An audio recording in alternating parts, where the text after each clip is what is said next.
That will work. Good afternoon.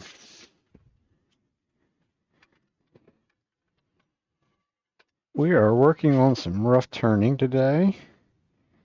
This is some damp wood, put it that way. No water fling on this stuff. It's actually has been around long enough that it's not going to do that. So that's a plus, I guess. These are going to be, at least this one's going to be a flat rim bowl. I'm going to go back and use my worm screw again for that. I think I could still go one more size bigger on the drill bit.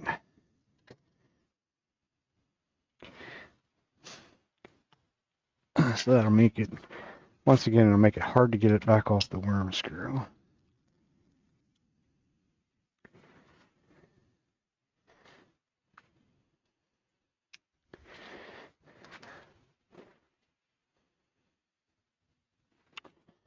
And do something different on this screen.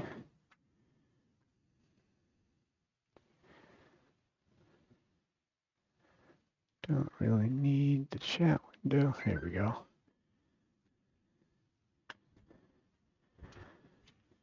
Like I said, this is some black walnut.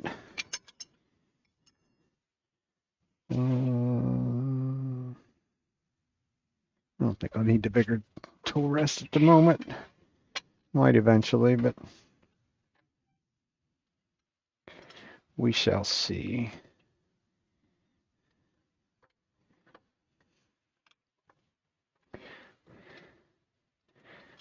There's the close side.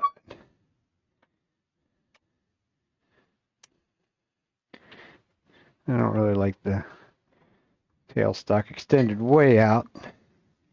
Has a tendency to give it some flexibility and wobble, which not necessarily what I want to see.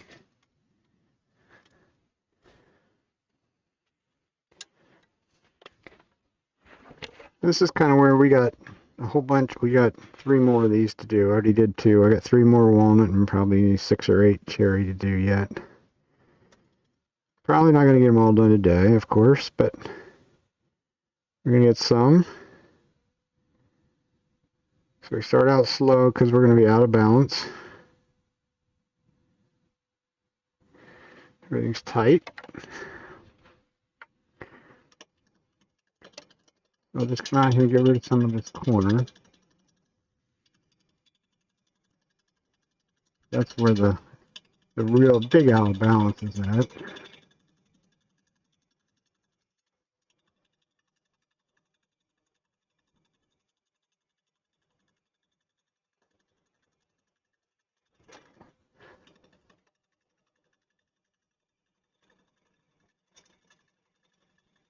Well, I would like to get my speed up where I want it.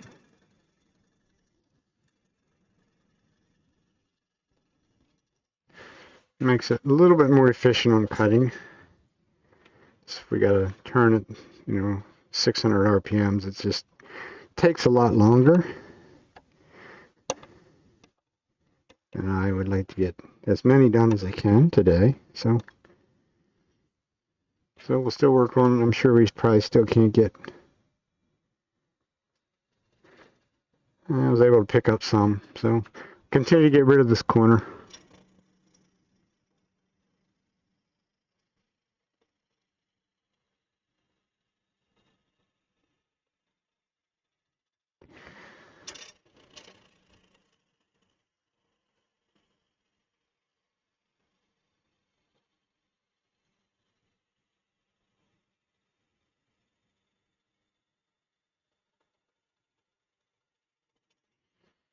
I'm even using the 5/8 gouge today.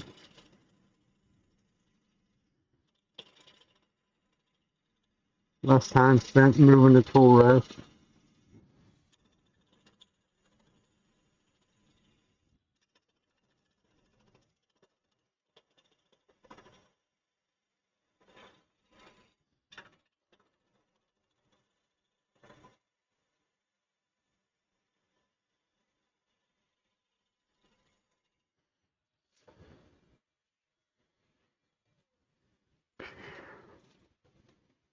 They were basically flat at the bottom. Make a couple more little cuts out here. Get things better balanced up, and then we'll release the tailstock. And rely solely on the worm screw. But we've got it. We've got now we're in balance. I can speed it up and make a little quicker work of it.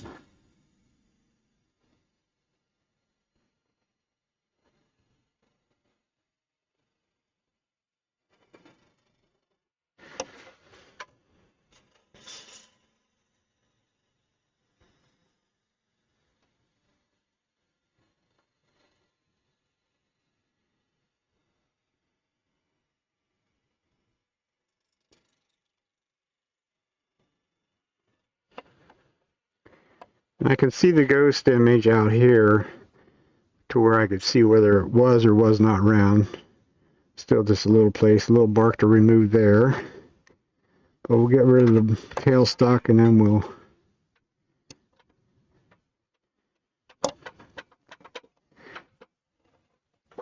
get us a tenon on there and we'll flip it around and have at it.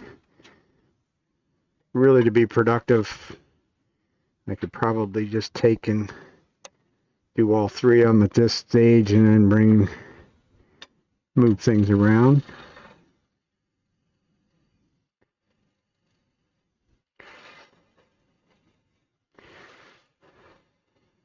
We need a flat for our tenon, which is that. Put a good sized tenon on it because it is a rough turn. So we can always remove more material. And that's probably about the size of the foot's going to be anyhow, once it's done.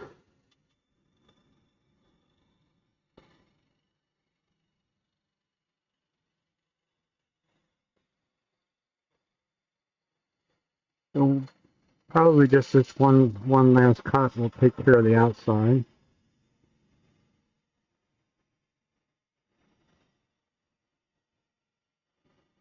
That should take care of that last little bit that wasn't round at the corner.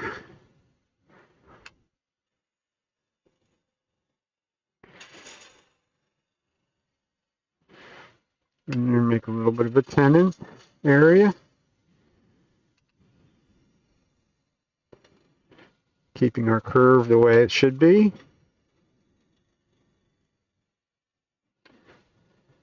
We're close to it. Doesn't have to be perfect because it is just a green bowl.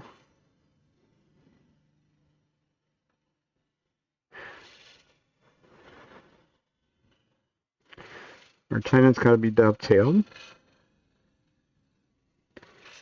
Nice crisp corner in there, worth to grab a hold of.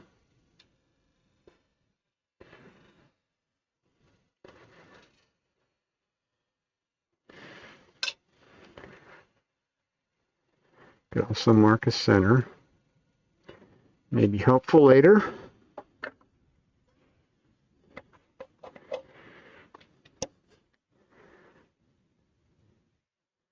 And it's wet. It doesn't always cut as clean as you would like it wet.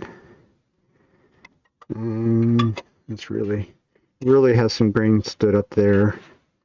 It's going to work more with my finishing tool, so I'll just play with that just a little bit.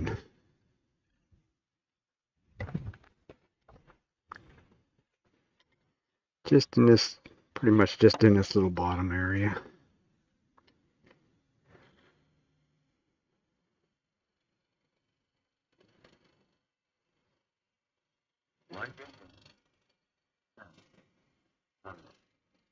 How are you this afternoon, wife?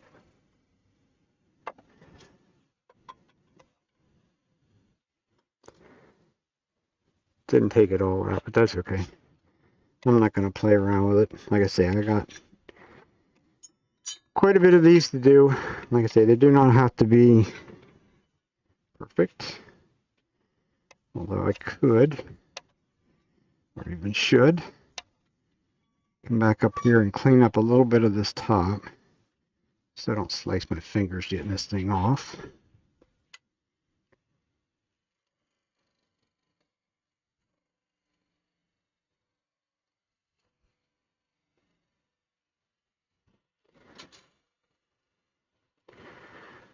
the sharp corner off.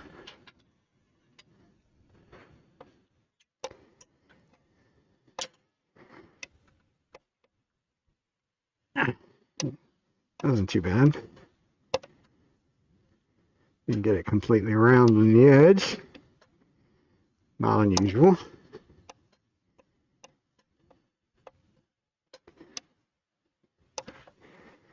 I think rather than switching everything around, I'm just going to go get the other one quick like, or another one. So I have 3 of them to do.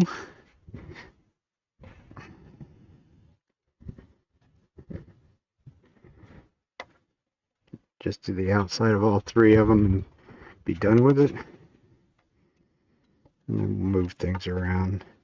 These are 9 inches in diameter. This is my trusty little 9-inch circle. So I cut them on the bandsaw. They'd be sitting on a flat surface. I drive a small nail in there, and then I'll cut around this. As you can see, it's got some little boo-boos and all that good stuff on it because it is kind of disposable. And we'll just drill a hole.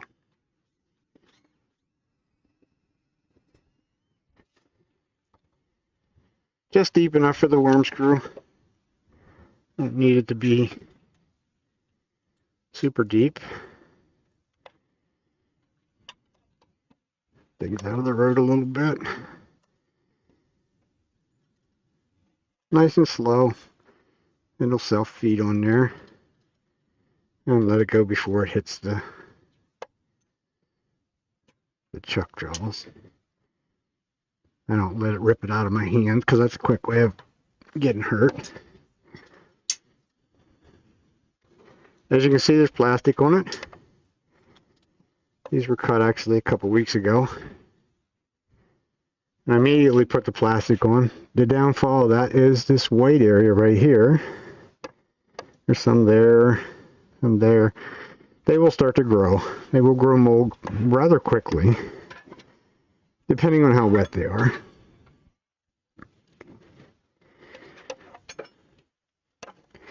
Also, the other reason I need to get after them, because I saw that they were starting to grow.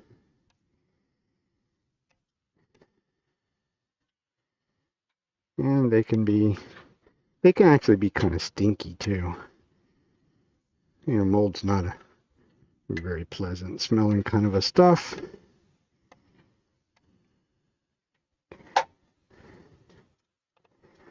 Make sure everything's free. Not standing in front of it, I'm off to the side. And we'll bring it up till we get a vibration. Back off our speed just a little bit. And we know it'll be out here on this corner. So that's where we'll start.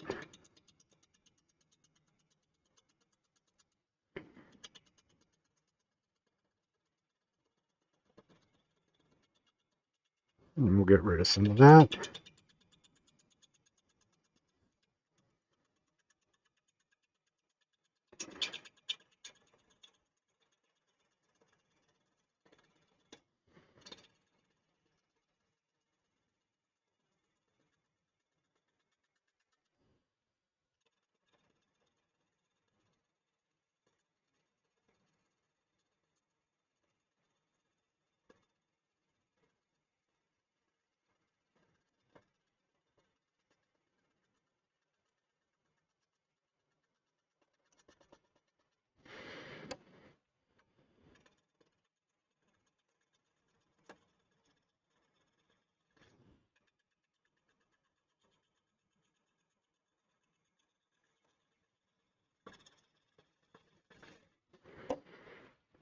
And now we can move our tool rest around a little bit. It does have a little bit of white in it. Didn't see that. I could have used this one maybe as even a natural edge, but I usually don't do the walnut ones in a natural edge unless it's got something of any real interest in it. It's a really nice white sapwood or something like that to go with it. These don't seem to have that. I'm going to keep working the speed up a little bit. I'll make my cutting more efficient, quicker.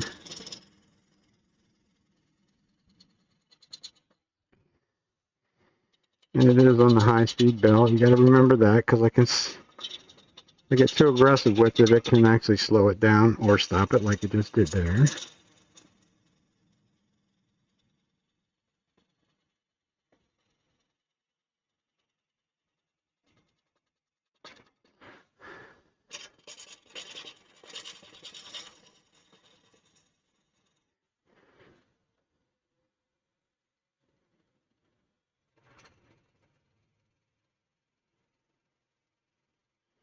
And it's going to live with a little bit of vibration at the moment.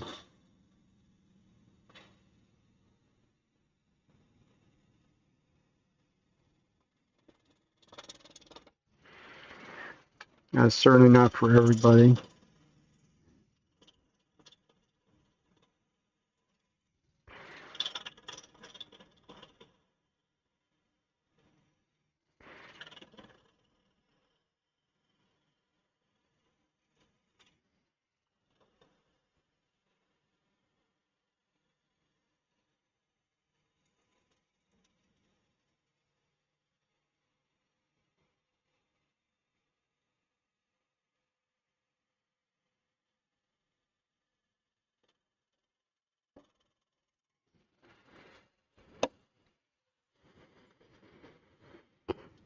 Okay, there is white in it. Oh well. A little late on that one, but that's life. I'm going to get rid of the tailstock. I don't need it at this point. I want total access to the bottom. Another way I could do it, and that's a lot of times the way I do it, is I would put the face side over here, clean the face up, put a tendon on that, and grab it with the chuck as well. It's another way of doing it. It's just kind of another, little bit of another step. So this just makes it a wee bit faster.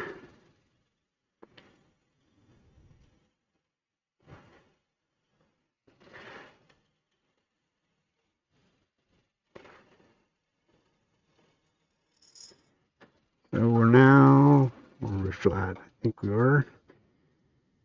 Yes. So mark my tendon.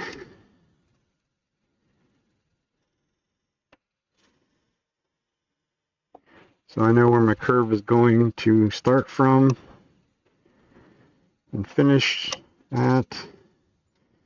I'm going to move my tool rest around just a little bit. We don't do that while it's running. Not a good idea anyhow, put it that way.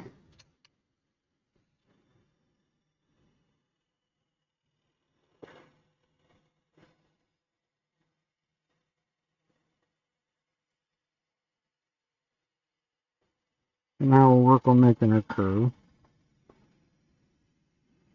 as well as making it round at the top.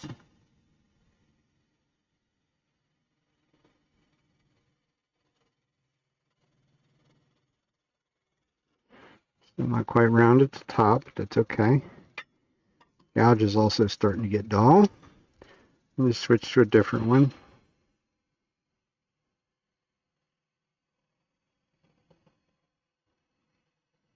For the moment.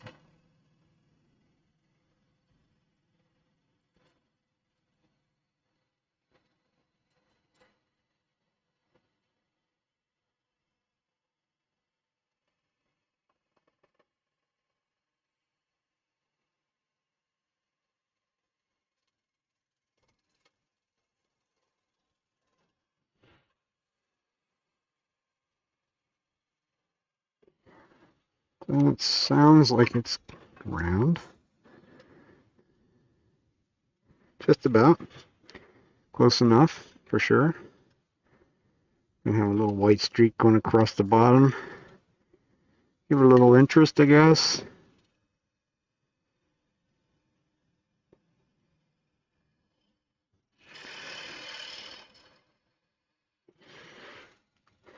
Your tenant.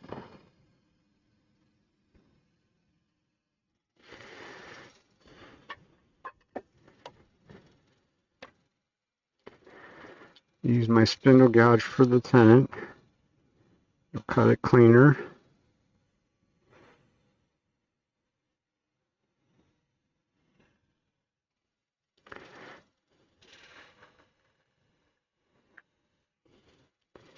Nice crisp clean corner in there. That's where it really grips it at, so that's the important part. That's why it does not like that sort of scraping cut across there. And that's not in there. I was going to say I could actually maybe even use a scraper. I'm going to do that. We're working with our clean cut tool. I'll just clean this up a little bit just like I did the last one on the bottom.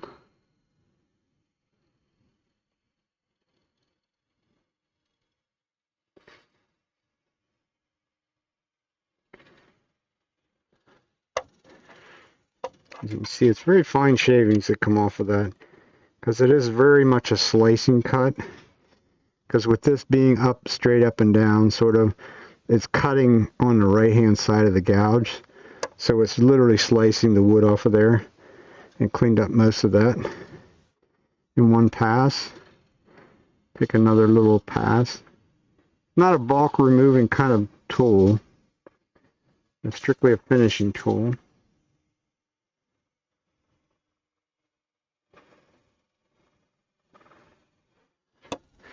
You can see the shavings are much finer than they are with the bigger, heavier gouge.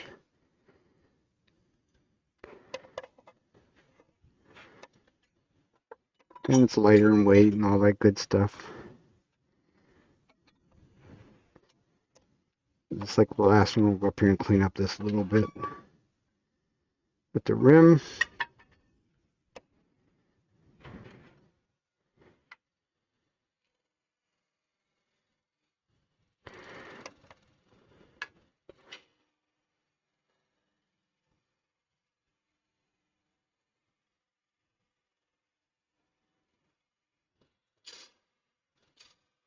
as well as the sharp edge. And once again, we didn't get that a little bit more.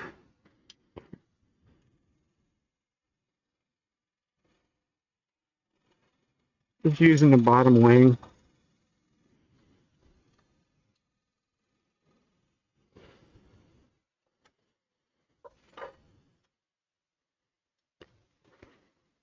This walnut doesn't really like that cut there, but that's okay. We'll get that when we get to the top.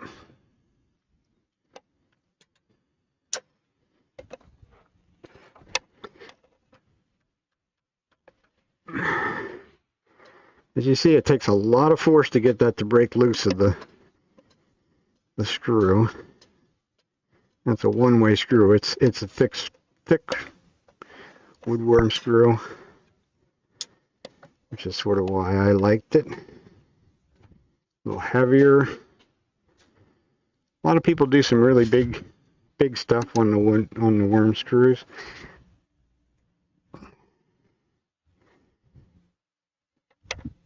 So we have one more of the walnut to do. This time I think I will. Take the plastic off and look at this, and this one has some, maybe has enough character to do it as a natural edge. But don't think so. Very close to the pith, so this is going to be a shallow one for sure. There's a little bark inclusion right there too.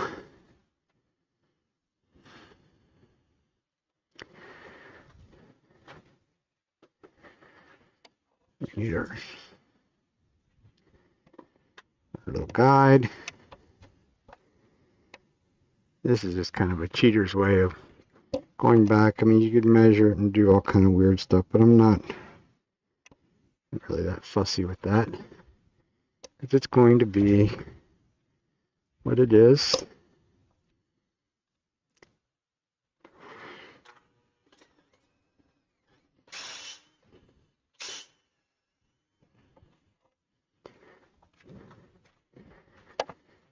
Sort of quick and easy, down and dirty, I guess you'd say.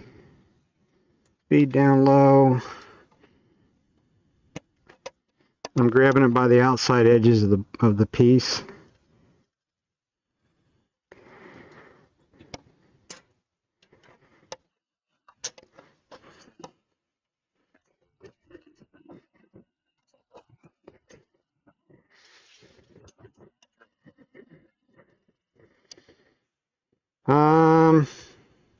It's always a good idea if you're just using scrap wood. Cracks can usually, especially like if you're doing like spindle type work, well, any kind of work, cracks can always be an issue of things kind of blowing up in your face. And especially when, you know, you're new at it, so that's always kind of the best philosophy, just to stop. And if it's you know, if it's scrap wood, then, you know, throw it away and get something else. Especially if it's, like I say, it's scrap wood, so you really don't have anything to lose. You know, safety first. You can be your own judge of what you feel is, certainly what you feel is safe and what other people may feel is safe. Generally, when I find any kind of cracks, it's going to go a different direction. And this gouge, we just did 2 outside rough ones. It's dull. So,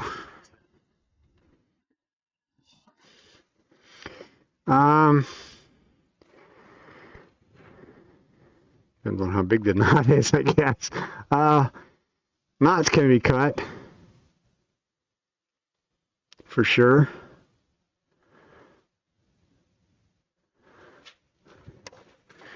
The thing you have to be concerned on in knots, I wear a face shield, which is something I would highly recommend to do. Knots can come out and can whack you. Certainly can whack you in the fingers, whack you in the head. In my case, maybe if it hit me in the head, maybe it knocked some sense into me or something like that. But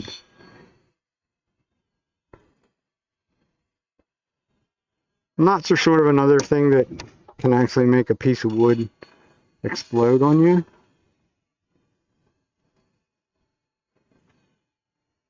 Especially if you're like practicing on like something like a 2x4 or that kind of material.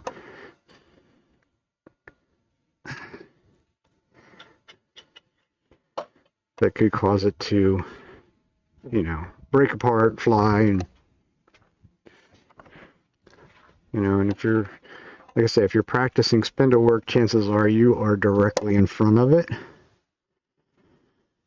So if it's an, you know, if it's a good size knot, you know, like say it's a piece of 2x4, it's not like you're throwing a $20 piece of wood away. I would, once again, I would probably just back off and do it something differently. You have a different piece of wood. This has a kind of a nasty hump right here in the middle. That's where I'm going to go first.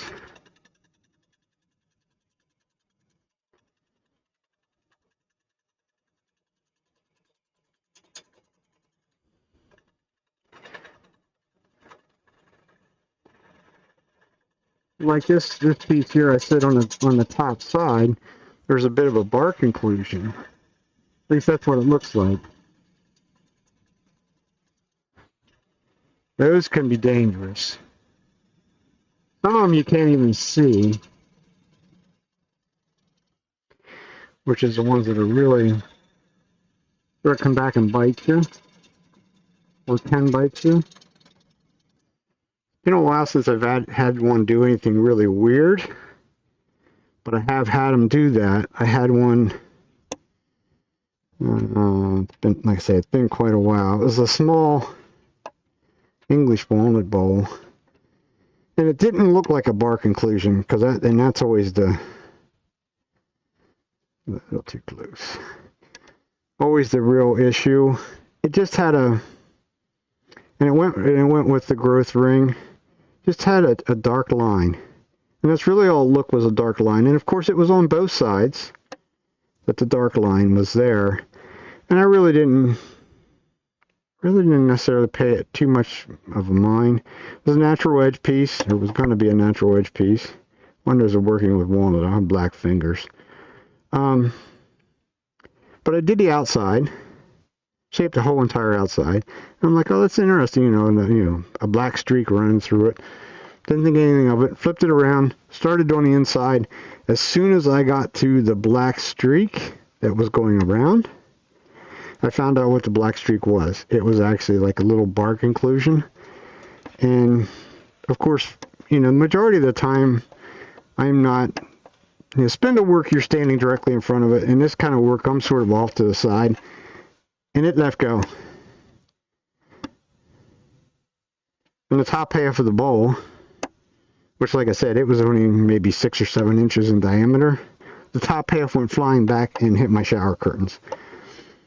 So it was kind of an eye-opener. That's the kind of things that you can run into, which kind of makes you stop and think a little bit, look at things a little bit harder.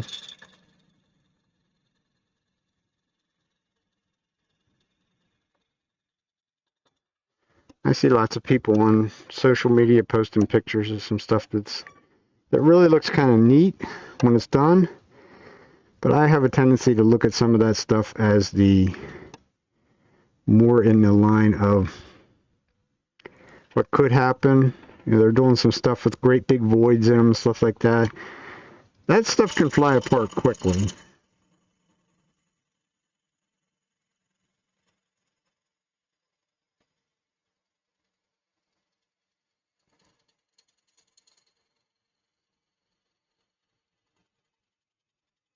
But it's always your choice.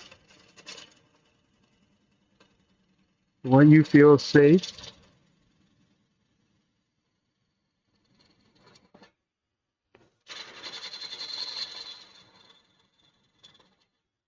Come on. Does not like it. Lathe does not like running slow.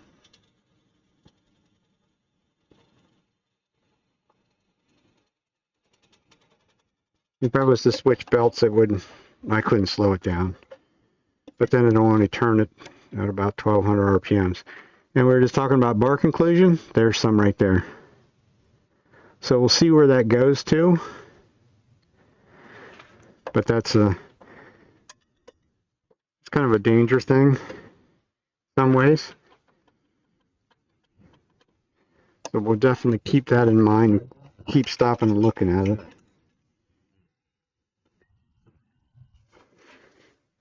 A bark inclusion or a knot? It can be both, certainly. That's bark. There. Maybe at one point there was a little branch or something. Like I say, they can be hazardous. Like I say, we'll make some more cuts, and like I say, I'm off to the side of it because I'm working at this point, at this stage of it. But I'll definitely will stop and look at it more so as we go along.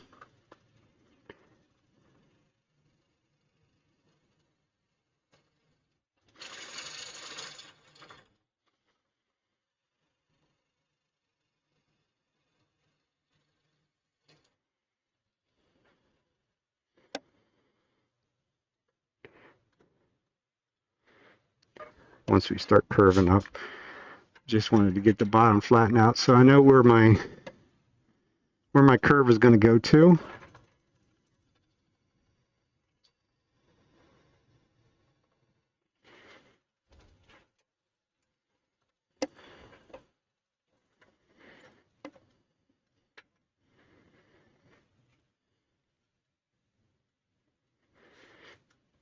And then we'll see. So I'm going to take 1 or 2 cuts and we're going to find out real quickly where that goes.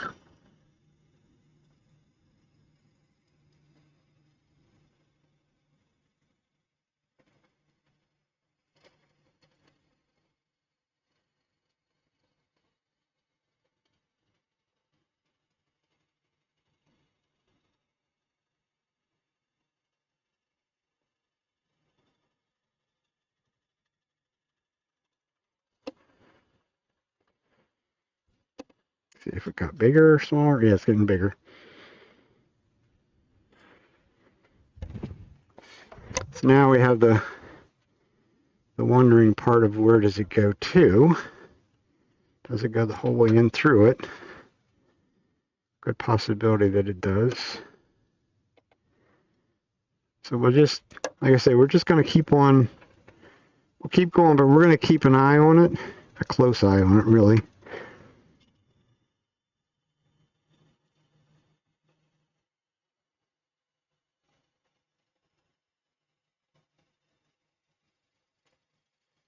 Because that's definitely getting bigger.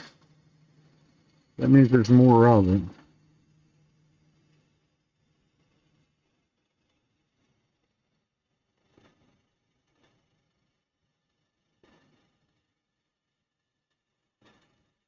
At this point, I don't feel there's any danger of it, of this thing exploding on me.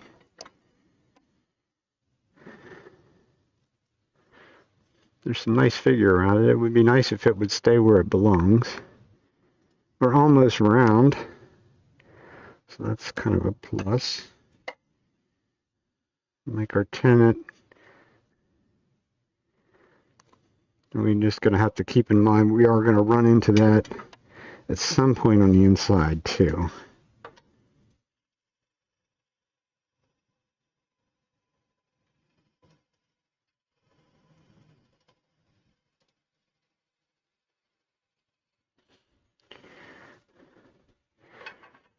And we know one thing for sure, that 9 times out of 10 when you hit bark, probably knock the edge of the tool, knock the edge, the good cutting edge right off the tool.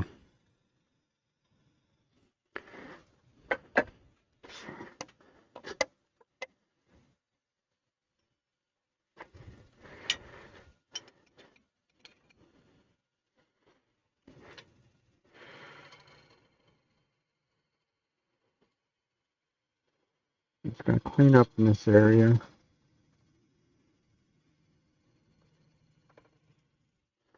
A little bit.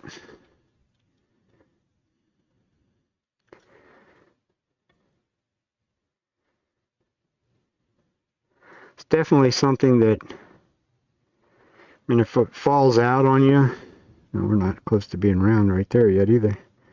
We got to do a little bit more work to this. We're ready to take it off.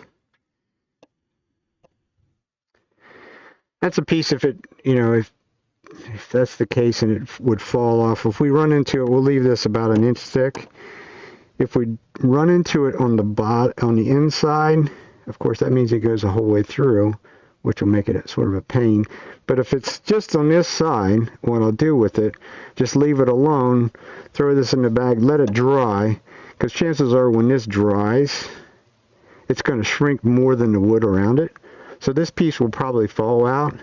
If it doesn't fall out at that point, I may take the Dremel, or I have a Fordham, so I will probably take and cut that out, and then that's something that can be filled with epoxy and give it sort of a feature. But we'll do the inside first and see what happens. It's kind of nice if they don't fall out till they're completely dry.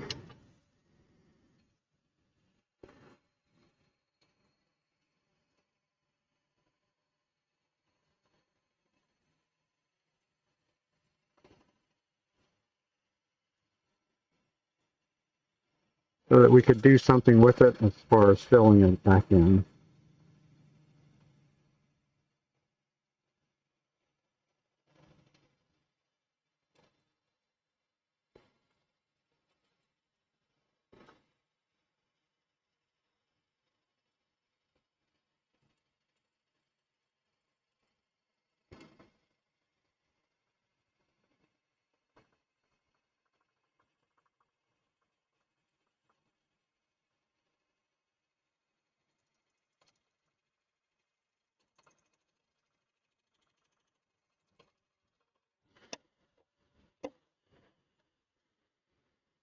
Close enough, tiny little bit of flat there, but I got to cut. I know I got to cut down. Right there's a little bit of the pith. That definitely has to go. no matter what, because that right there will crack. It may just crack up to the top, but chances are it'll crack down across the side. So that's the kind of stuff that you definitely, if you watch any of Richard Raffin's, he talks a lot about get rid of everything you don't want right off the bat.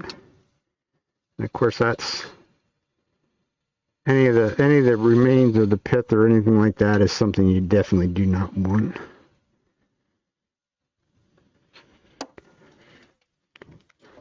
Because that's where the wood shrinks to. The wood shrinks to the center of the tree, and that's still part of the center.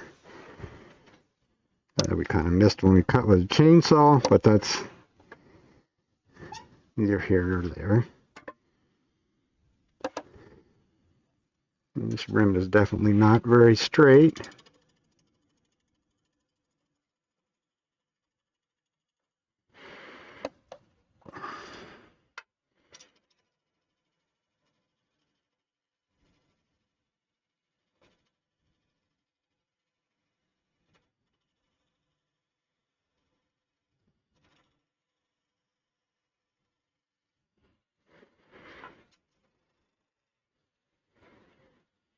So I'm sure I didn't get to it yet, but that's okay.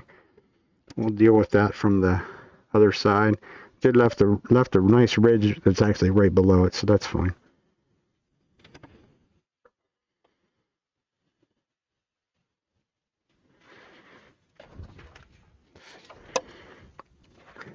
It did sort of come straight out. I want the curve to go from there the whole way around, but in this case I left there's still some there. I think I'm going to go back and work on taking a little bit more of that out.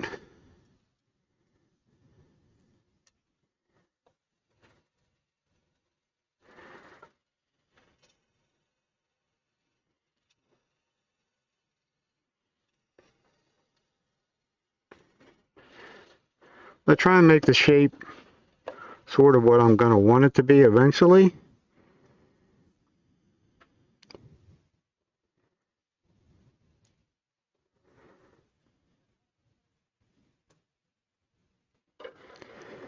Get my little chisel and see whether we're wasting our time on it. As we knock the drill on the floor. It's soft, for sure.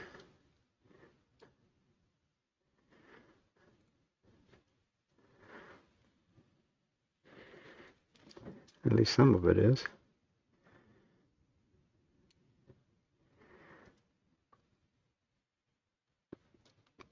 I would say chances are it is pretty deep, but we won't know that till we get to the inside of it. This one we might just leave it extra thick. Like I said, I know that's something that's going to have to be looked at, taken care of when we get around to that part.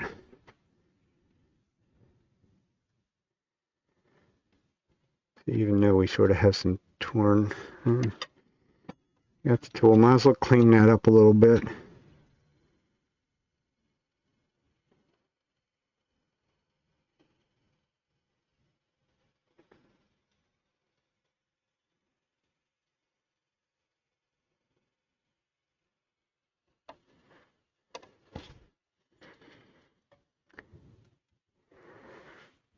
Yeah, it's definitely will be a fill kind of a job.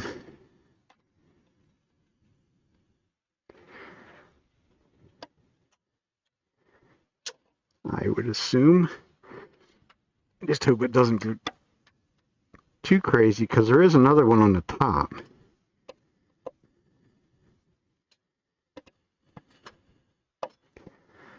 So look at it a little harder when we get it off here. So there it is there, but the piece is up there.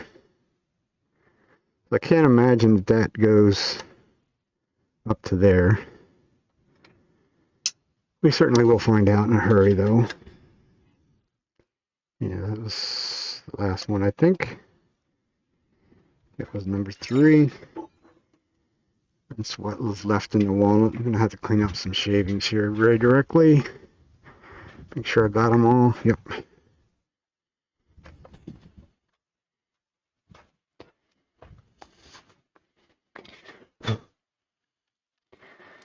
Clean out any junk on the jaws.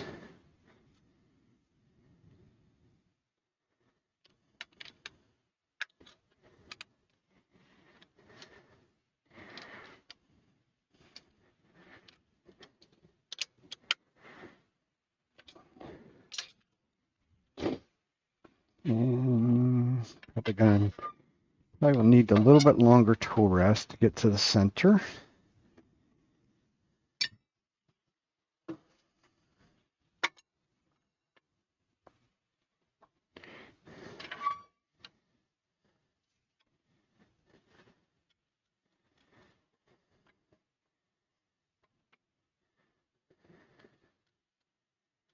I don't want quite that close. In a second, I'll switch cameras so you can actually see something. Of course, now I knocked that camera crazy.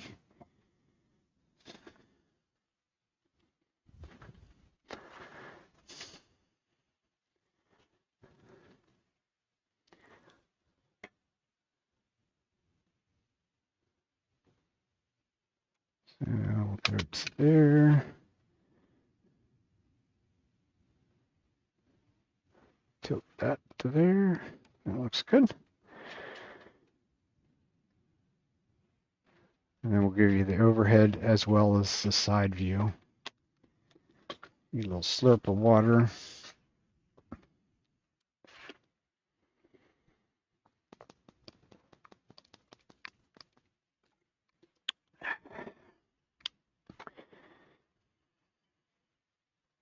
And since we're not sure what it's going to do, or could do, I'll just switch my belts over and give it, so I have power to make the cut that I want, but I'll also be at a much slower speed. I may just switch over and just use 1/2-inch tools on the inside rather than the big tools. It means I won't be quite as aggressive with it.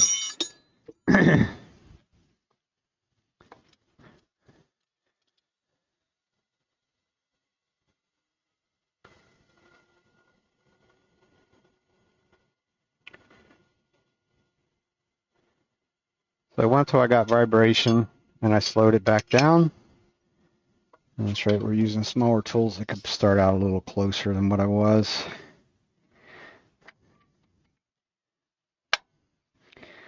The reason for that, the bigger tools, the longer that side sweep is, I don't want to get it down to where it could drop off the bottom of the rest. It makes life a little bit exciting. And we don't really want the excitement today. So first order of business, I should have cleaned up my pile. I'll just move it. Because I want my left foot forward.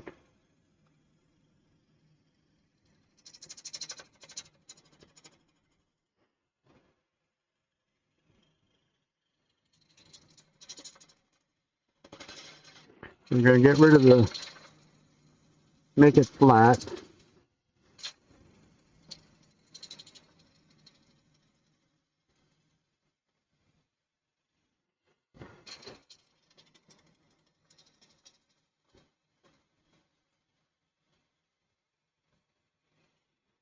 We know right off the bat out here on this end somewhere. Should have marked it. I would say it probably was right there. No, right there it is. So let's put a pencil mark out here. So we know where that little piss is at. We got to go down about another 1/8 of an inch. That bark inclusion right there is actually growing too.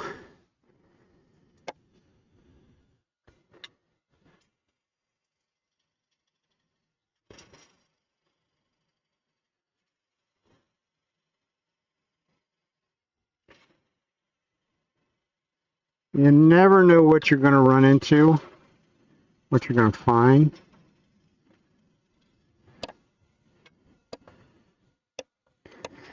Taurus is the shade though. I don't want it to have the advantage. So there's our mark. We didn't take anything off out here. So that's our next move. Go back out here. Take off a good 1/4 of an inch.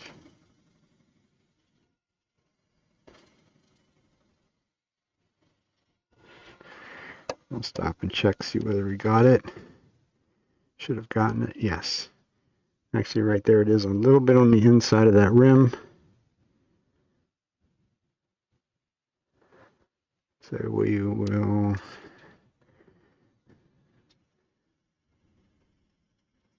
see where it's going to.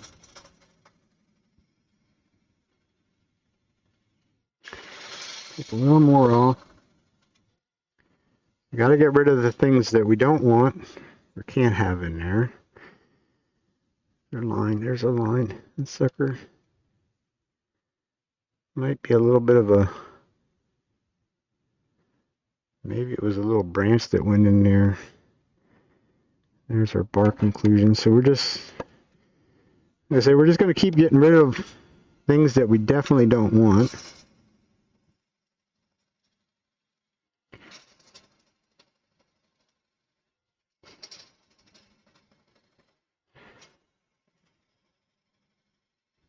Cutting straight into the side of the tree, so it's a very easy cut. Gauge a tool, all I'm doing is moving my right hip toward twisting to the right. When my whole body's involved with the turning, which is what you want,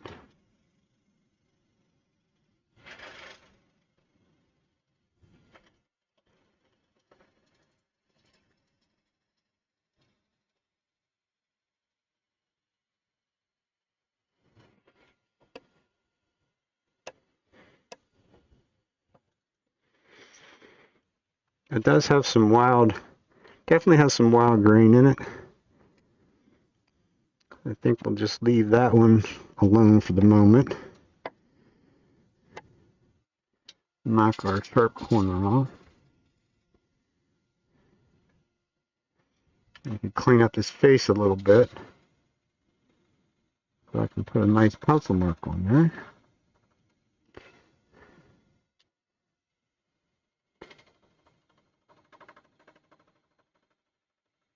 Definitely something still there. That thing, I can hear it. You won't hear it because the noise canceling will probably knock it out. There's definitely a knock as it goes around, which is that little bit of a pith or something there.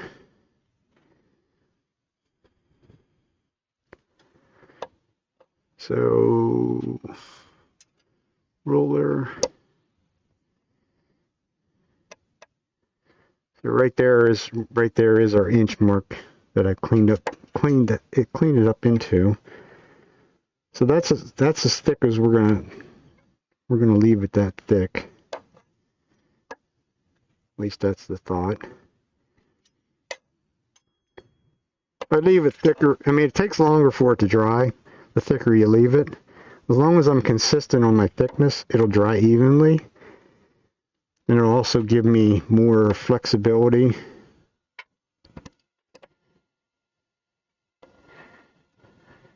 Once it's dry.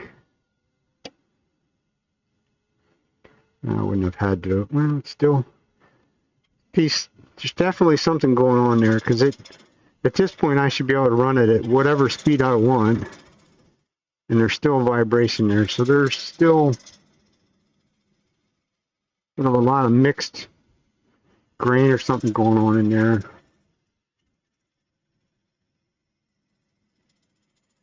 It's causing this thing to be sort of out of balance.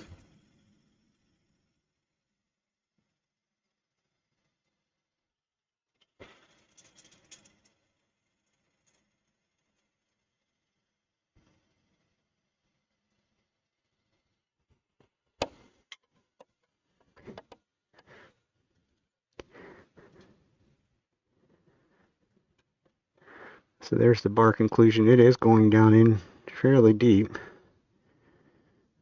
As long as it holds, as long as this holds together, it probably will be a pretty nice piece once it's dry. Should have some character to it anyhow.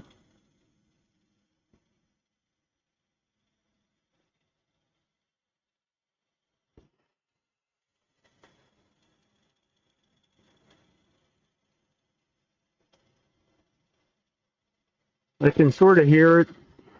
Your ears are probably one of your first line of defense in wood turning.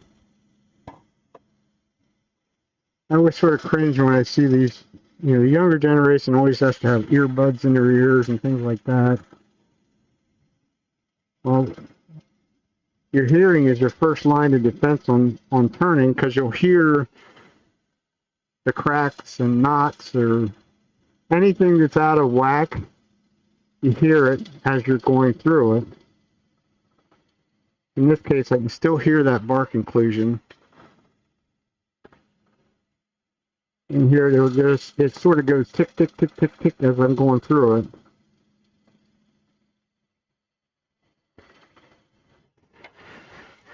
It's also starting to dull the tool quickly.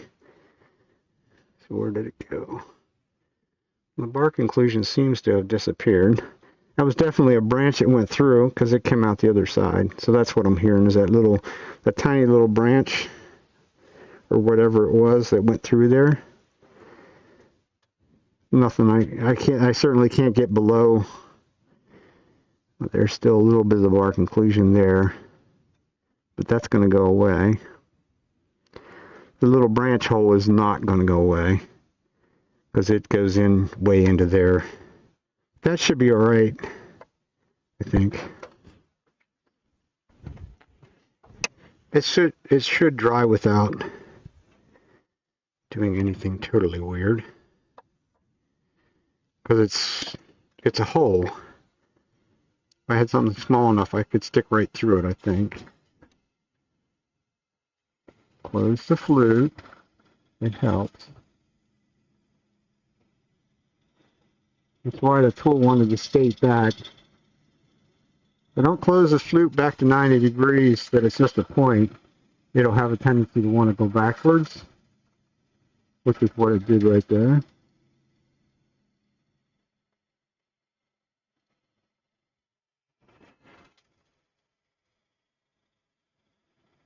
Once it has bevel support, then you open it up and away we go.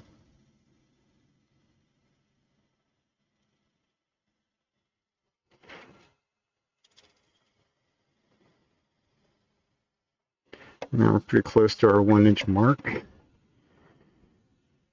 I'll set our calipers to that. The last one I was got a little thinner than that. So I'll set these dividers and leave about a 1/16 or so on the outside, so that as I curve it around, I'm looking at the outside, I'm looking at the gap. They're actually pretty good. We're a little bit thicker the further down I went. Not drastically, but I try and keep these as absolutely consistent as I can. With the best chance of it drying without it doing too much weird things.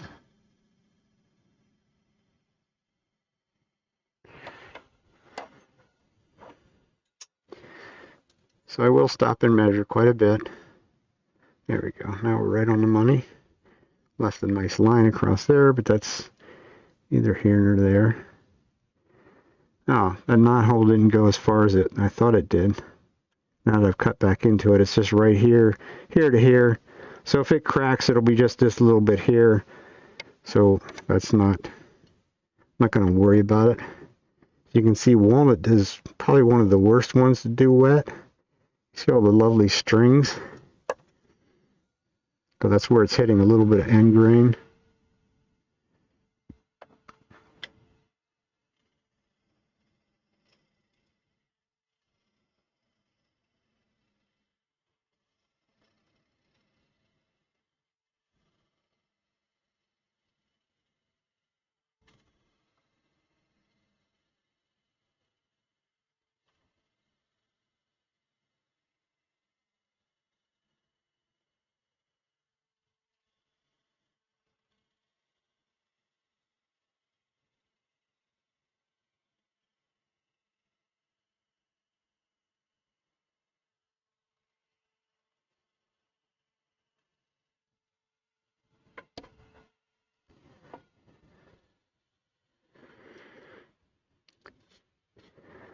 Definitely. Okay, there's the bark inclusion there. Looks like it's going to come through. Right there's some really soft, clunky material. It just makes it harder to fill it. But we're just about down to we're pretty much close to where we need to be right there. I'm going to try and make one more cleanup cut because I can tell you all that bark and all the other stuff that's involved right there, that knocked it. That's pretty much has knocked the edge off of that tool. This is a 40-degree gouge, so it's almost at its point where I'm not going to be able to go a whole lot further down with it. But we'll be able to go back and use the left-hand wing to take some of this down. The right wing is now pretty much dull.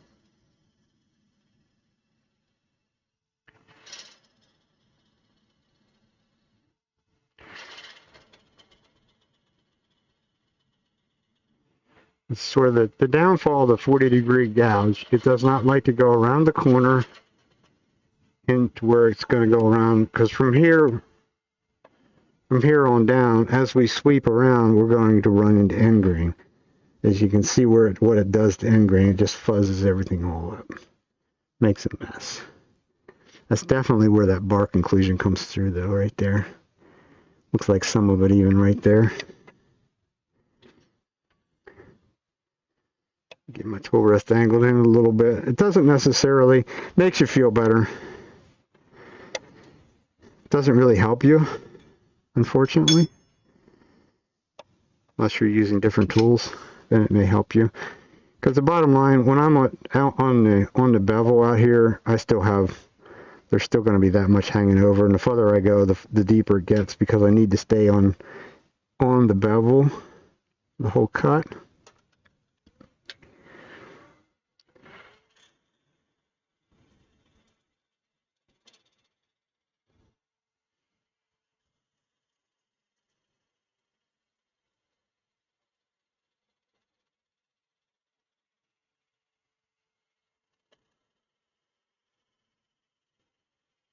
There, I sort of flatten it out in some ways, a little bit. That way I can sort of keep on working the curve.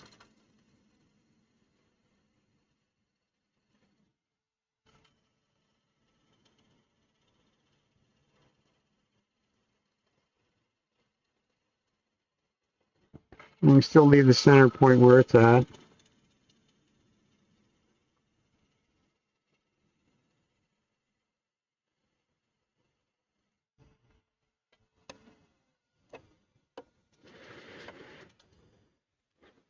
I'm interested in seeing what's transplacing out here. There's actually another little knot hole there. So that was obviously a branch that came through there. It's rotten there. Little branch hole. Another little branch hole over there. If it survives the drying process, there'll be another process of filling some stuff in. I'm pretty sure of that. But mine's very consistent. My wall is very consistent, so I'm down to there. Really, all I have to do is take that last little center bit out of it, and it's ready to go for its little nap. Get rid of this sharp corner up here, because we don't want any sharp corners on it. That's what dries fast first. So if we left a sharp corner, that is a very good place for it to crack.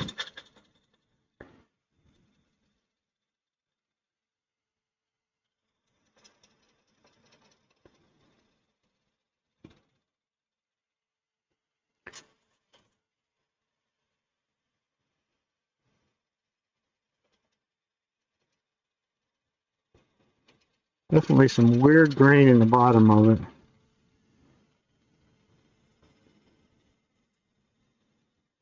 And we can afford to go a little deeper in the bottom because we have the tenon on the bottom. which will most likely become a foot.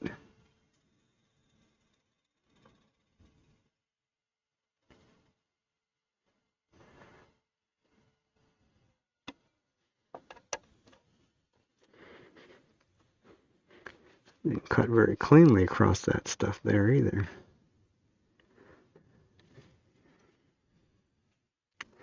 Kind of interesting. It should have cut that clean. But the tools, you know, like I say, we're going through all that junk down there, so we're starting to knock the edge off of that one quickly. We'll go back to our clean cut tool and see if I can clean up a little bit of that. I also left a pretty good sized ridge right there.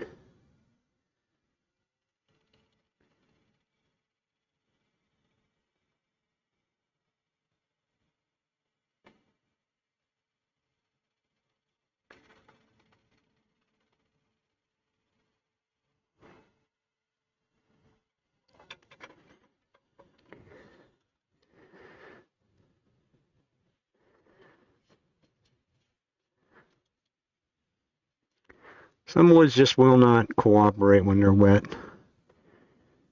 Like I say, walnut is sort of stringy, but that's probably the best that we're going to get as far as cleanliness of the cut. Like I say, it's just a rough turn bowl. I'm more interested in whether the shape is right and the wall thicknesses are there. The shape looks pretty good. Do have fuzzies.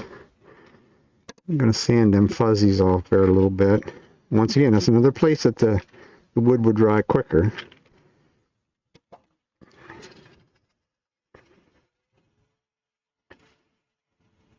(120 grit paper will knock them right off. If you really wanted to, you could actually sand this somewhat, because you can dry the surface off and actually sand wet wood, but it clogs up sandpaper quickly. So you get the surface dry.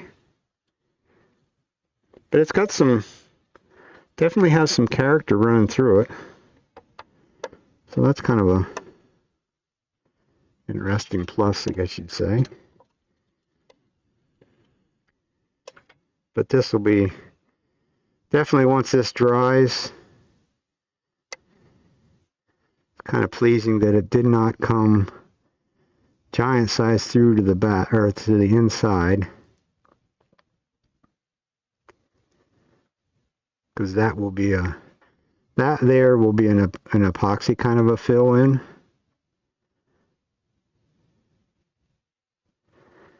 I may actually even grind some of that out before I even put it in the bag.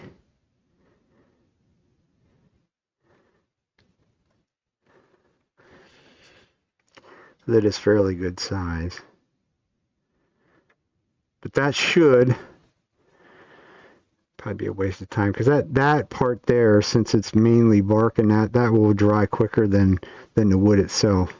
So that'll basically will want to pop out. It does come the whole way through to the inside, and that rotten spot is definitely part of it. So once we get it dry, like I say, this will take probably 8 months or so before it's dry enough to go back and fill that in with epoxy. But you know, even that's another, you know, it's another step or whatever that I'll have to do once it gets to that point. But it can actually add a really nice feature to it. You can do some sort of a light colored epoxy in there, and it'll give it a bit of character.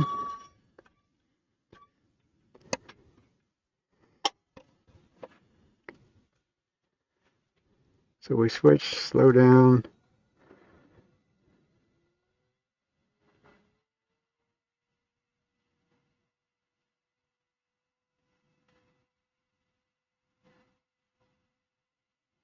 If you can hear the motor, it sounds like it's screaming because it's on the slow pulley, or the power pulley.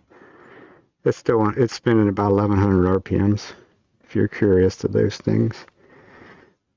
The edge of this is probably pretty much gone. I'm going to try it just to clean up this face, and then I'll go sharpen it.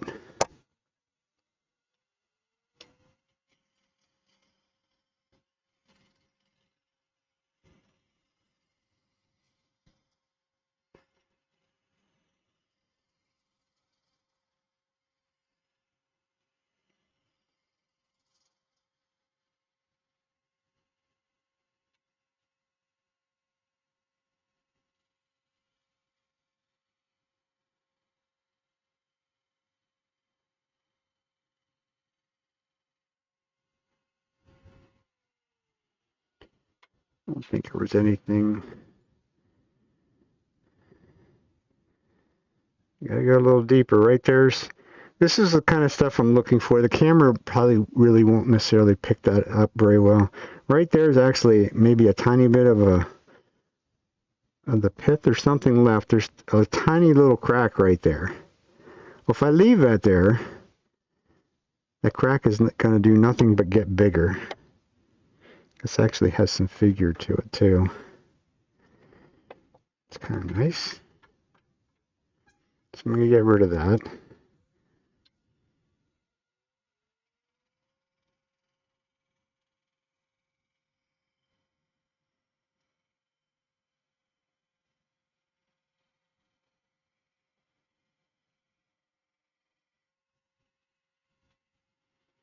As well as the razor blade.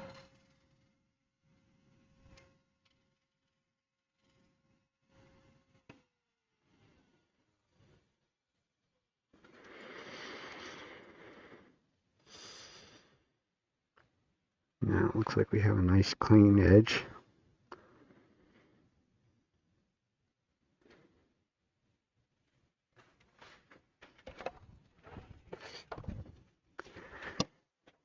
So rather than fighting with it, sharp tools are a must. Clean out the wonders of working with wet wood. You almost have to clean the tips of them off before you can do any sharpening. But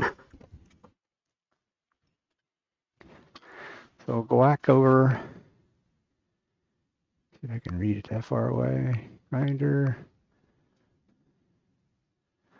Go back and sharpen it quick. These two.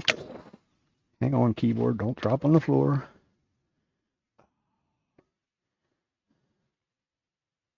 Okay.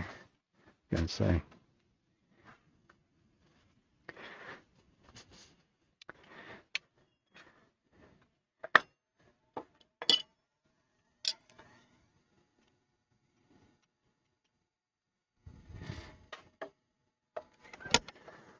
Pull my face shield down, that way it's not sticking right in front of the camera. I do every once in a while. I'll go back and watch some of this stream. I saw that the one day that face shield is right directly in front of the camera.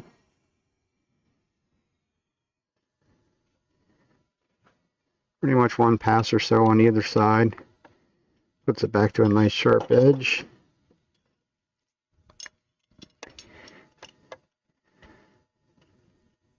It's also the other reason that you don't let your tools get really dull.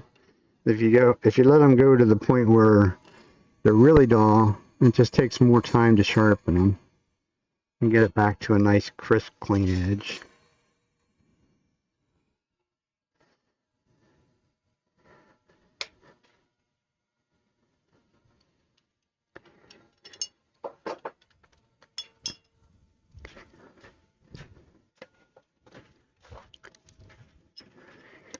That's that. Start with the 40 degree.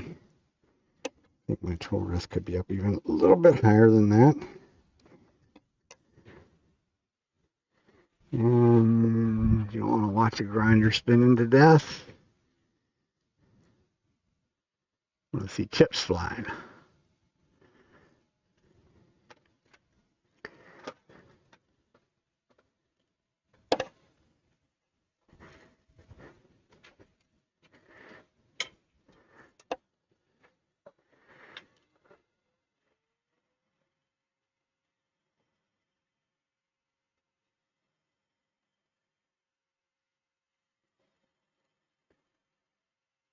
It's good practice.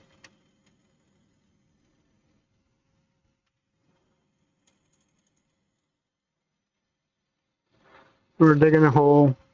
I'm on the bevel as I come up, close the flute, stick the point, pick up another cut, and proceed down.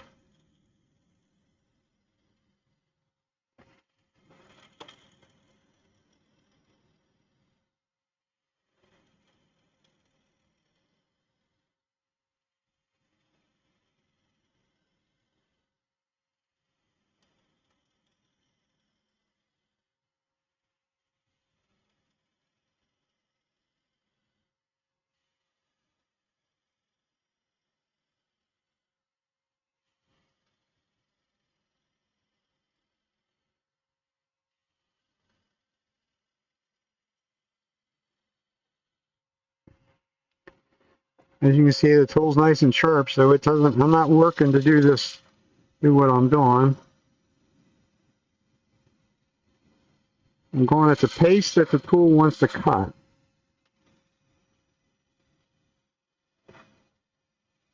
If I try and go too fast, you'll want to start to bounce. And we're about another inch. I've also repositioned my body a little bit as I come out to the rim so that I am able to look on left side, right side at the same time. So if I was standing back here, then I couldn't see what I was doing. So my right hip is against the lathe. We need another 1/8 of an inch or so.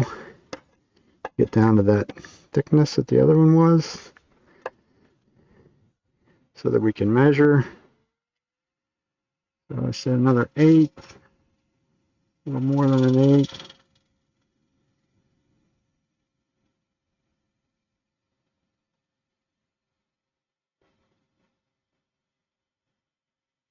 Close the flute when I get back down to the bottom so that the wing doesn't catch on that ridge that's there. I can go the whole way down into that corner if I so choose. Just the wing has to be closed. Be careful because we're getting, we're within reason. Could be a little, take just a little cut off the top. Went a little bit straighter in than what I necessarily needed to.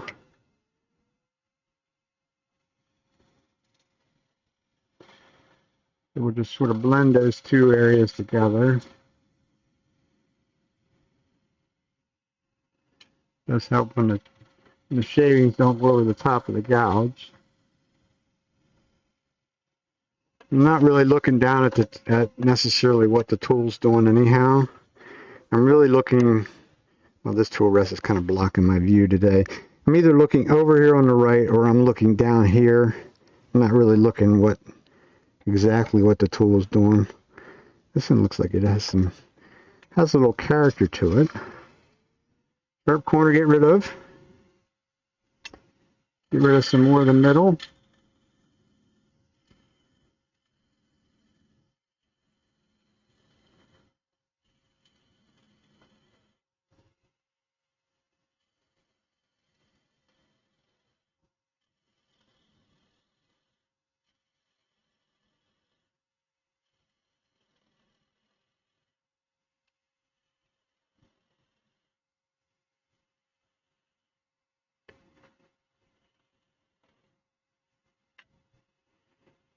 Very center can be the most challenging part. And re-drill another little hole. And work it down.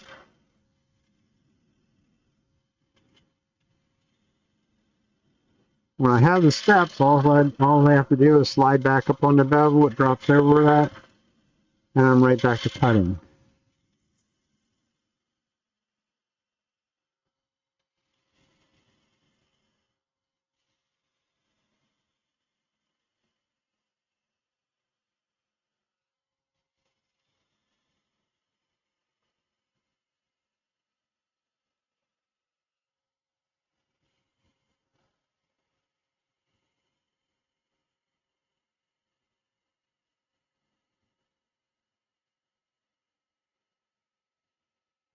And what should be the final pass down there, I slowed down, allow the tool to cut cleaner.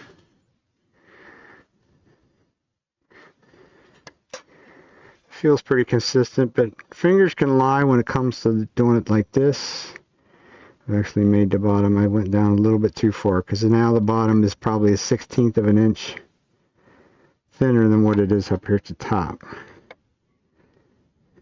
So we're still probably plenty fat up at the top. So I'll just go back up to the top and I'll remove a little bit of this and blend it in down about halfway. It's kind of my typical move of getting carried away on how deep I went down along that side. Went a little bit too straight, which means this part right down in here is a little thinner than it is up here. But we have plenty of wall thickness, so nothing says I can't go back up here. Take a little bit off.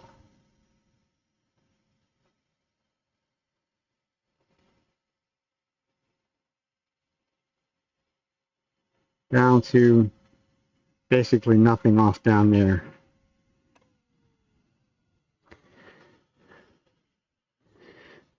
And then we'll check it one more time.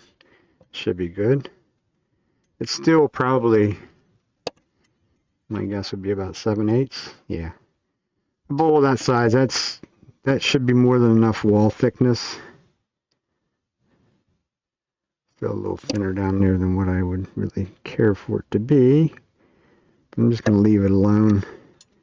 It's not drastic. It's not like it's a 1/4 of an inch off or anything like that, but it's definitely off right down here at this very base.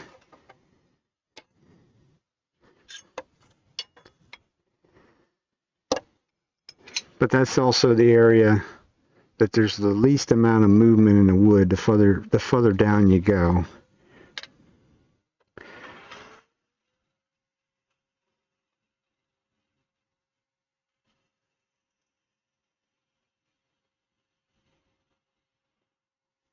And we also have a tenant that retains moisture as well.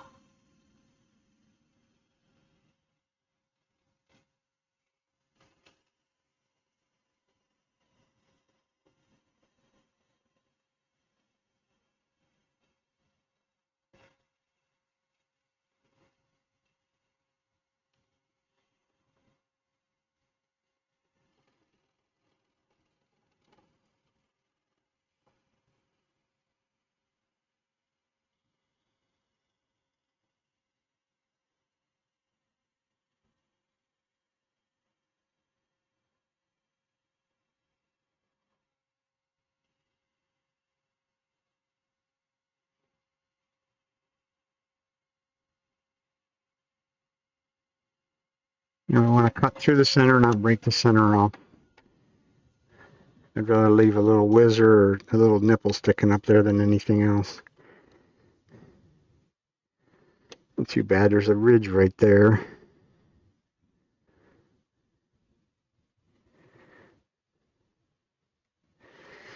I'll check our thickness, see where we're at. So I gauge more when I get down there. I'm gauging more where it's landing at. It's landing right on the edge of that chuck. So the tenant's still there. So there's still plenty of wood down there for the drying process.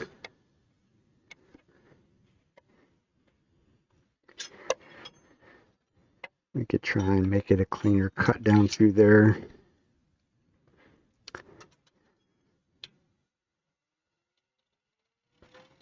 This thing is actually relieved the stresses of the wood. It has moved already. When I lay the tool on up there at the top, it's kind of like ticking and thumping because it's no longer round. It's also why I do it in stages rather than, I see some people, there's some very well-known people that actually take the center out and just keep working their way out, but I'm not one of them. I don't necessarily, it's not how I was taught to do them. I have done them that way already, and it doesn't always work. So that's another one done. We'll go ahead and clean up this rim. A little sandpaper, take that sharp edge away.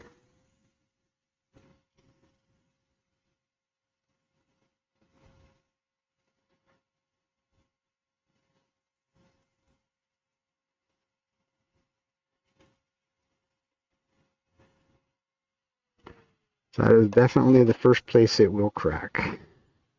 Will be along the rim. This one might end up being a kind of a little bit of a character. There's a nice white streak in it. The different colored streak right there. Even though it is black walnut, when you do black walnut when it's green, it actually looks green a lot of times. You can see right there that sort of has a greenish color to it rather than a white color or a dark color, the brown, chocolate brown. But I'll make a nice simple, like everyday kind of a bowl. We got one more to do. Yeah. Make this a little quicker and then we're going to be done. I'm going to go get a little bit of something to eat.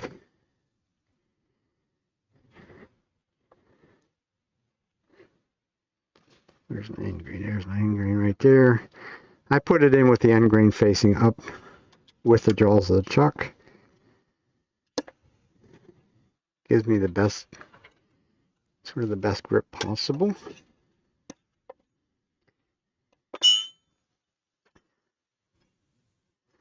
See if we have enough edge left to at least get this bottom cleaned up, or the top cleaned up.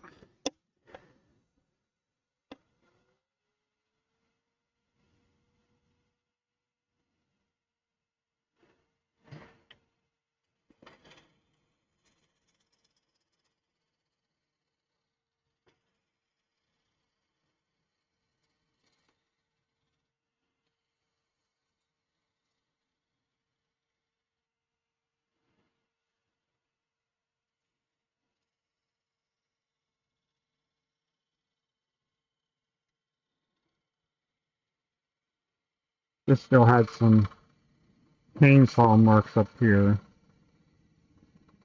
Well, I took sort of a little bigger cut there than maybe the one I really needed to, but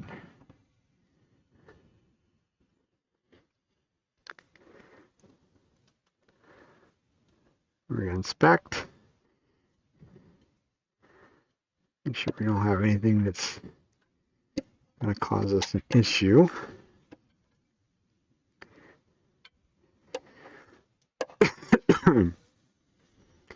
So we'll just kind of proceed on.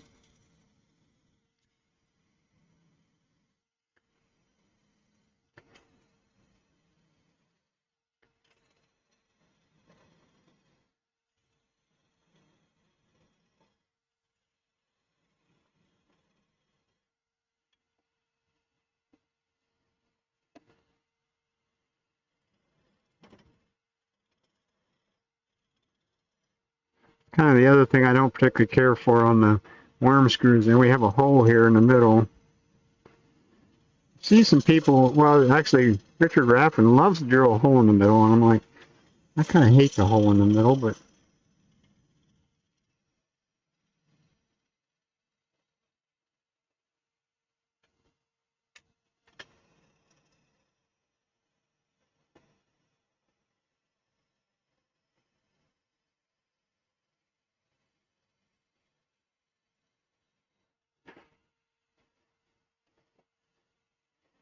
that one's getting dull. See if the 40 degree has anything left in it.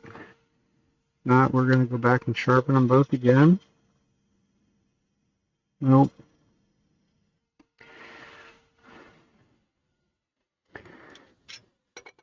And remember that both of them have cut a couple miles worth of wood, and not just hollowing out that center of that bowl.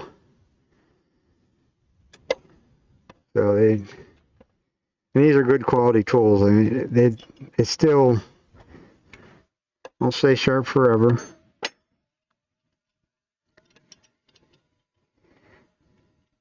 And it was still cutting, but I was having to put more force behind the cut. which is not what you want.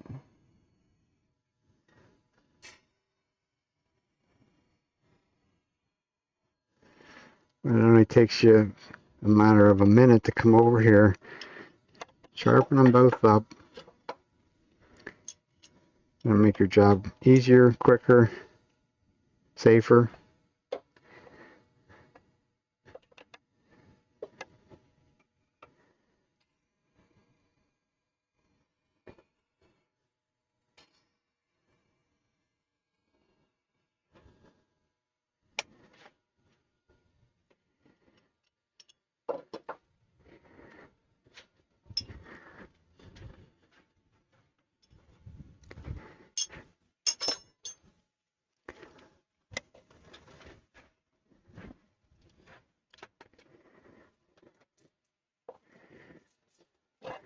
And we go back to making a mess. And we're working with our 40 degrees, so that's what we'll go right back to. And you'll see the difference right off the bat. How much quicker and easier it made that cut.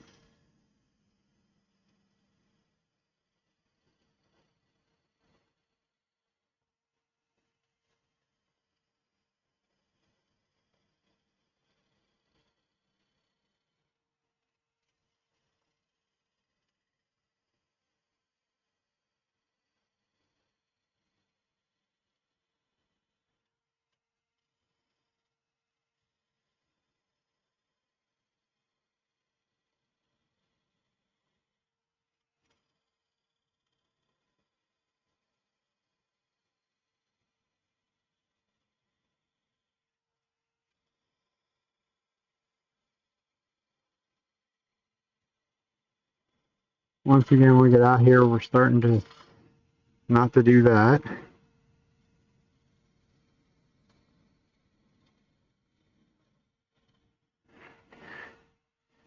Close the flute completely, pick the point, open up, then cut.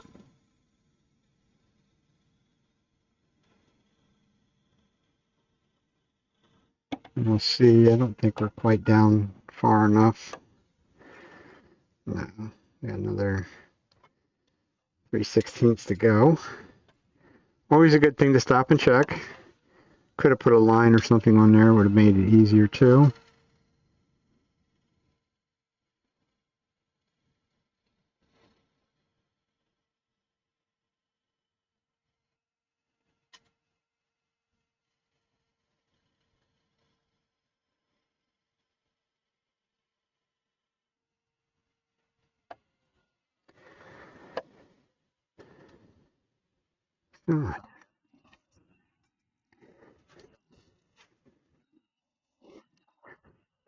Black walnut. Be some black walnut.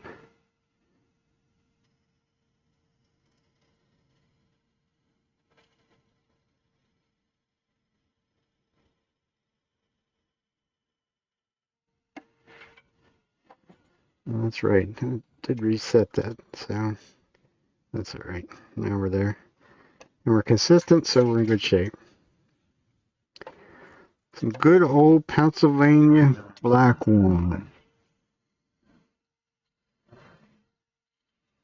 You're quite welcome. It's wet.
I'm gonna stop and check. See if I did the same thing. No, we're good. It's a good place for me to have stopped, because if I'd have kept on going straight down, then I would have did the same as I did on the last one and made it sort of a little thinner than what it should have been.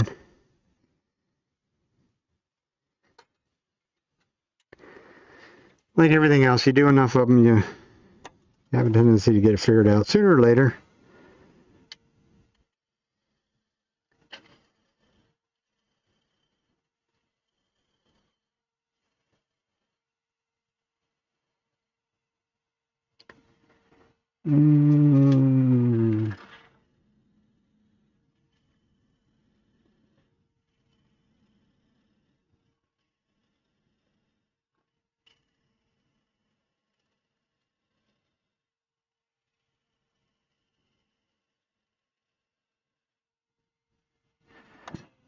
That's about as far as that's as far as that 40-degree gouge is definitely going to go right there.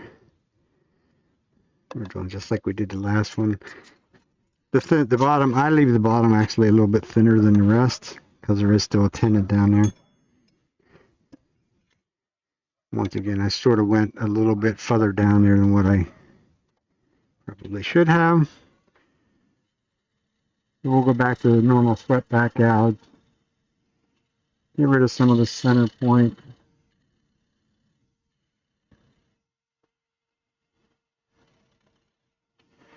And then we'll sort of flatten it out.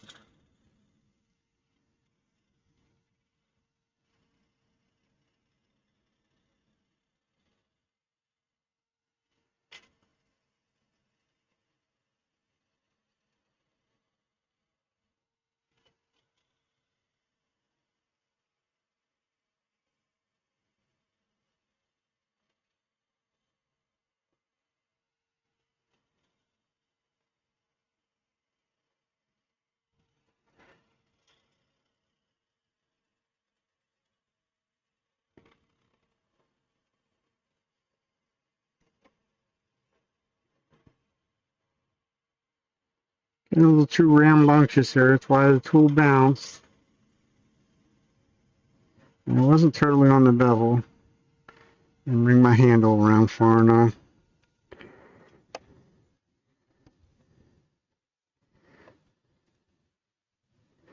That's plenty deep enough. Plenty good enough on the shape. Nothing drastically torn up. Soften this edge here.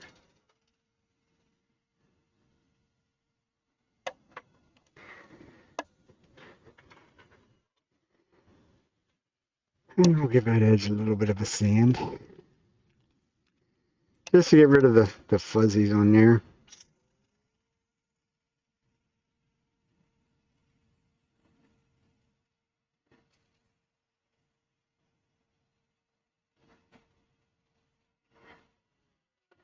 That's it. Ready for its nap.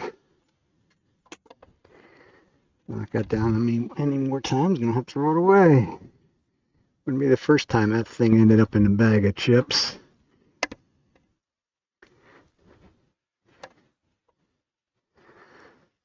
That's it. That's all 5 of the walnut ones done.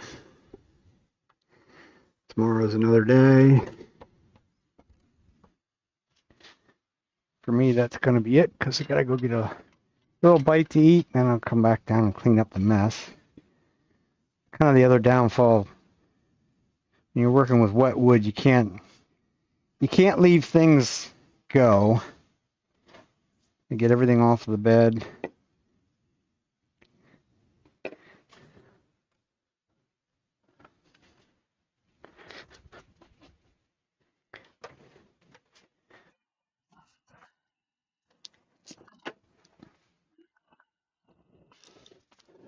I do not. I am a fan of the paper bag. That's pretty much all I've used for years. I've done some with the anchor seal or whatever, and I just don't. I don't know. For one, it's an added cost to them, but I just put them in a plain brown paper bag. seal the bag up, and they go over in the family room on a shelf. I'm in my basement. It's climate controlled year round, dehumidifier. So it's, I'll show you the 5. So there's the one we just did. I don't think I didn't do that one on stream. I did that one earlier. That's the only natural edge one I did out of the bunch. That was thin to start with. There's another one. They all pretty much look the same. They're all out of the same log. There's one that's got a little white in it. White does go through to the back, so that one, once it's dry, that one will have some, maybe a little bit of character to it. This is the one that'll probably be a science project. This is the one, this is a bark inclusion in there. Doesn't show much on the inside, but it's big on the outside. So once this one dries, then we'll grind some of that crap out of there or something or other and fill it in. If it survives the drying process, because this one probably could crack and go crazy. A little bit of a branch hole came through there.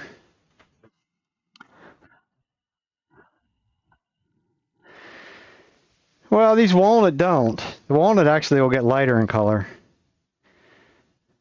Believe it or not, that's the dry. I have some dry walnut ones.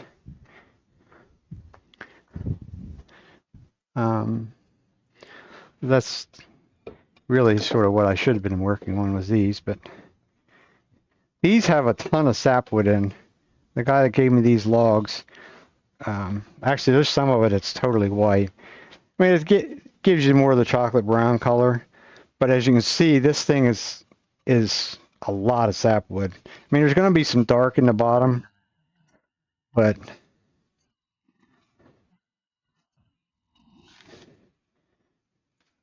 well, until you cut them again, then the wood becomes a little bit lighter. This one has a couple little check marks on the end grain. Nothing drastic, but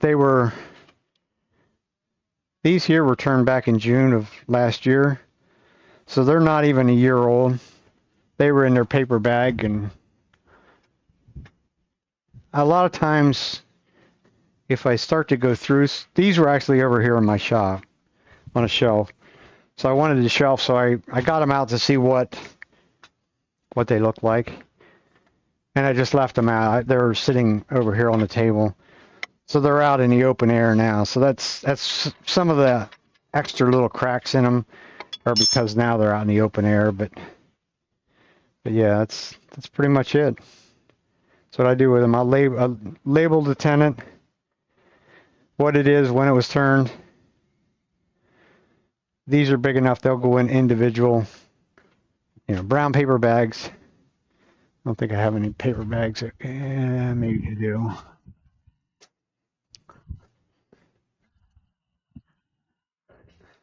Well, hopefully. That'll be next year's craft shows or whatever. I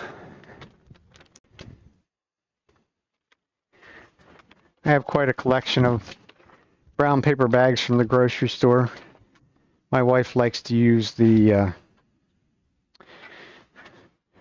pickup service at our grocery store. The only pain is they have handles on them. I have to cut. I don't really have to cut the handles off. Get my pen. I do need to write on them what the date is.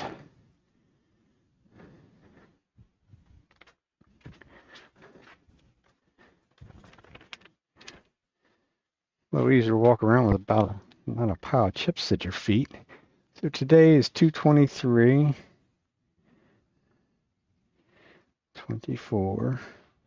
It's walnut. It's not much guessing on that, but always best to put it on.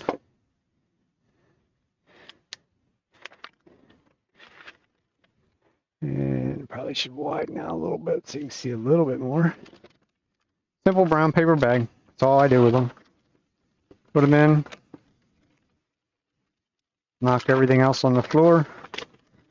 I just fold them over. Retrieve my tape.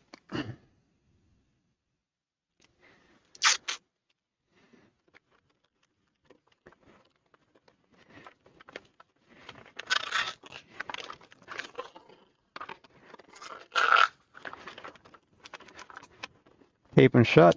Usually we'll put three goes of the tape.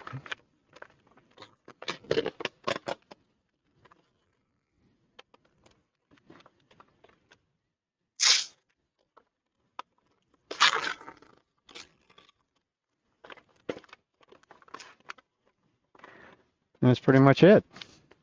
And I'll take them over and put them on the shelf. 223.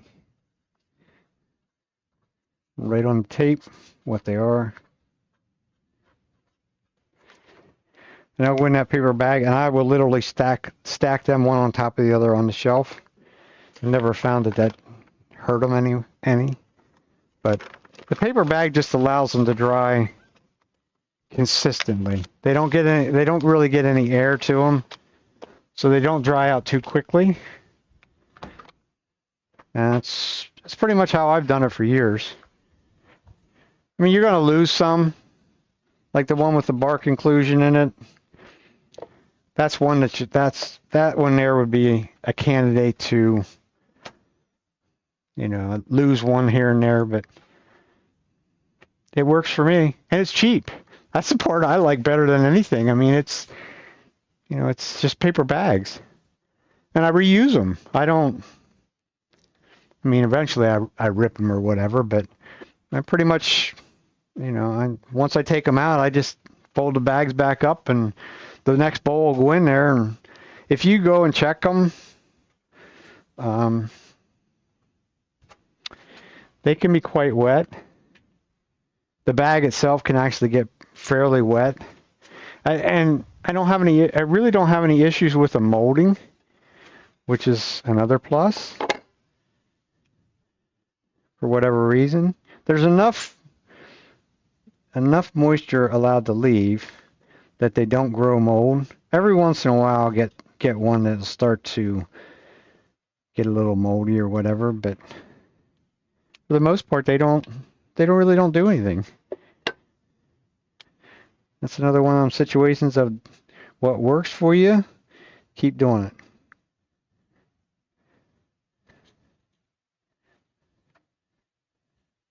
Because the end grain sealers to me have gotten out of control price-wise as well. And you'd have to seal the whole thing. Or some people say you just seal the end grain, but those people I always ask that question. I'm like, where's the end grain? And they're like, oh, the end grain's right here. I'm just going to seal this little strip. And I'm like, what about all this right here? This is still end grain sticking out. The only place there's side grain on a bowl is this tiny little area right here. And even at that, it's very small, unless the bowl is really big. So you'd have to seal the entire thing outside. Some people don't do the inside. Over the years, I think I've seen people do everything you can think of.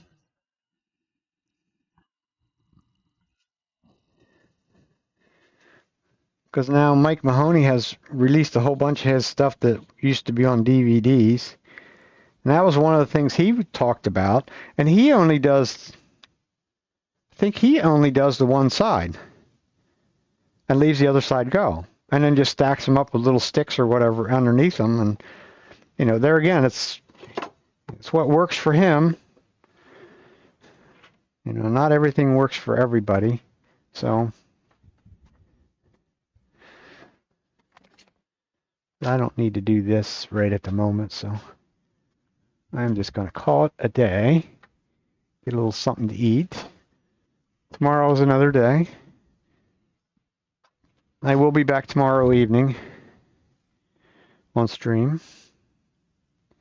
Haven't decided what we're going to do yet. Well, Doug, you were there. You were there for that demonstration. There's what the little. See if it looks purple today. Yeah, I made an adjustment to my camcorder. There's the purple one from the other week and a half ago on Wednesday night. It has got the inside hollowed out. It's finished with the 3408 on the inside. Still needs a lid and a knob for it, and the base taken off. So that was some of the stuff I did last Saturday evening. I did manage to do them. So other than that, like I say, I'm going to call it a day, and we'll see. Um, so if you're watching on YouTube and you could be so kind as to hit the subscribe button, that would be wonderful. Otherwise, like I say, I'll be back tomorrow evening about 6 o'clock. And until then, have a good night.